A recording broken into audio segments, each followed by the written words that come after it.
Alright, good morning mga farmers.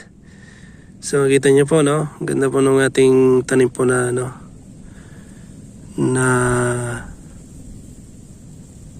magkamali nito, long pin.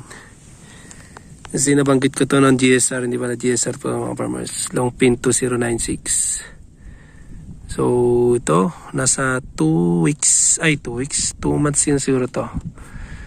Yan, so kita po natin wala po masyado pang makitang lumalaking damo, no.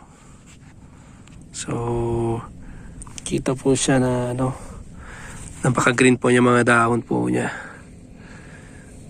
So kapag ganito po na wala po masyadong damo, maganda pong paglagi po ng palay. Sa makikita niyo po, iba po talaga kapag hybrid po mga farmers.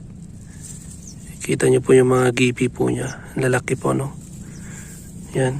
Itong stem po niya. Dami, So ito, pag nag-start pa lang siya, mga 2 buwan, ganyan pa.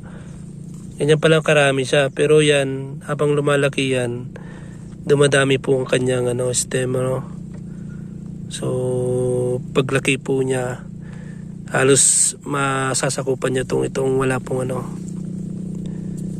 itong space niya po ito, dahil ganyan bubukayan nakita niyo mga farmers yung mga una nating vlog na na makapal po yung kanyang mga stem, ganun po mga farmers po yun. So ito po ay sabog tanim po ang ginawa. So sabog tanim, pero kita niyo naman napakaganda, wala pong masyado pang damo. So at irrigated po ito mga farmers. Ayan po. So mga farmers, irrigated po siya, Yan. So ito po yung pinakita ko dati, ito na marami siyang kuhol. So, una pa lang tanim siya, pero makita nyo naman makapal na, na transplant na siya.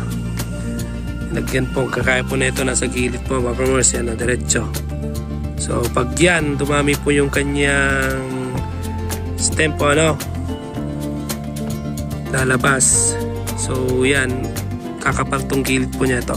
Diretso po yan So kita po natin kaysa-isa yung mga tanim po niya. Kasi sabog tanim po ito, pero makapal po, Ang ganda pong tingnan kapag basta kompleto po yung yung fertilizer po niya. Ginaganin po natin na puno. Nalabas talaga yung niya, yung mga sanga niyang iba, o yung gipi po niya. So ang kapal po mga farmers. Ito dati po pinakita ko sa inyo, ito ang daming kuhol. Pero tingnan nyo ang mga palay na lumalabas. So hindi pa masyadong kita po yung damo po niya. Pansin lang po natin, wala po masyadong damo, so ganito. Pero pag lumaki pa yan, makita mo na lalabas yung mga iba. Pero hindi naman lahat, kasi makita mo wala pa ngayon So usually kapag ganito po na stage po ng palay, kailangan po ng tubig po yan. Lagi pong basta po ang kanyang lupa. Hindi nyo, farmers, kunti lang po papasok Mamiminti niya yung tubig. So hindi po masyadong lalaki po yung mga damo. Hindi kaya nun sa atin na ilang araw lang wala namang tubig dahil hindi po siya irrigated. Ito irrigated po farmers, talagang alaga po sa tubig. So yan mga farmers, sinare po lang po natin itong pinakita lang po natin update. 1 hectare, pero 0.5 lang sa atin dito. So, maraming salamat. Bye.